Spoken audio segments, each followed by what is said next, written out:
बिस्मिल्लाह रहमान रहीम। अस्सलाम वालेकुम। मैं इब्रार अहमद मेहर एडवोकेट। आज हम 3 टॉपिक्स को डिस्कस करेंगे। एक तो ये कि अगर खामंद वफात पा जाए तो बीवी को अपने खामंद की विरासत में से कितना हिस्सा मिलेगा, और दूसरे नंबर पर अगर बीवी वफात पा जाए तो खामंद को अपनी बीवी की विरासत में से कितना हिस्सा मिलेगा, और तीसरे नंबर पे अगर खामंद वफात पा जाए और उसकी एक से ज्यादा बीवियां हों, मतलब 2, 3 या 4, तो इस सूरत हाल में उन बीवियों को अपने खामंद की विरासत में से कितना हिस्सा मिलेगा। हम सबसे पहले ये डिस्कस कर लेते हैं कि फर्ज कर लें कि अगर खामंद वफात पा जाता है और उसकी एक बीवी है, वो 3 बीवियां या 2 बीवियां या 4 बीवी, इसको हम बाद में डिस्कस कर लेंगे। खामंद फोत हो गया, उसकी एक बीवी थी और उनके बच्चे थे। यहां आपने याद रखना है कि अगर बच्चे होंगे तो विरासत की तकसीम का तरीकाकार मुख्तलिफ होगा, अगर बच्चे नहीं होंगे तो विरासत की तकसीम का तरीकाकार मुख्तलिफ होगा। अब फर्ज कर लें कि मियाँ और बीवी के बच्चे हैं, खामंद की वफात हो जाती है तो बीवी को अपने खामंद की विरासत में से 1/8 हिस्सा मिलेगा, यानी कि टोटल प्रॉपर्टी का 8वां हिस्सा मिलेगा। और फर्ज कर लें कि अगर मियाँ और बीवी के बच्चे नहीं हैं तो इस सूरत में अगर खामंद वफात पा जाता है तो फिर बीवी को खामंद की विरासत में से कितना हिस्सा मिलेगा। उस सूरत में 1/4 हिस्सा उस बीवी को मिलेगा खामंद के फौत हो जाने के बाद।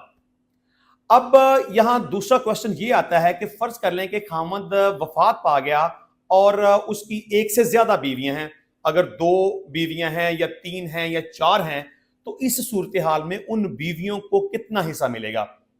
जिस तरह से मैंने पहले भी अर्ज किया कि एक बीवी का विरासत में से हिस्सा 1/8 होता है। वो एक बीवी हो तो तब भी उसको 1/8 मिलेगा, 2 हो तब भी 1/8 ही मिलेगा, 3 हो तब भी 1/8 ही मिलेगा, मतलब 4 हो तब भी 1/8, यानी कि 1/8 हिस्सा वो एक बीवी के लिए भी 1/8 ही है, वो 4 हैं तो उन चारों के लिए भी 1/8 ही है। यानी कि जो भी विरासत में से हिस्सा मिलेगा 1/8, वो उन 2 हैं, 3 हैं या 4 हैं, उनमें इक्वली डिवाइड हो जाएगा। मिसाल के तौर पे अगर एक बीवी है तो उसको 1/8 मिलेगा, अगर 2 बीवियां हैं तो उनको 1/16 मिलेगा, और अगर 3 हैं तो 1/24 के हिसाब से मिलेगा, और अगर 4 हैं तो 1/32 के हिसाब से मिलेगा। अच्छा, तीसरा हमारा टॉपिक ये था कि अगर फर्ज कर लें कि बीवी की वफात हो जाती है तो इस सूरत में खामद को अपनी बीवी की विरासत में से कितना हिस्सा मिलेगा। अच्छा, अगर तो मियाँ और बीवी के बच्चे हैं और इस सूरत हाल में बीवी की वफात हो जाती है तो खामद को अपनी बीवी की प्रॉपर्टी में से 1/4 हिस्सा मिलेगा।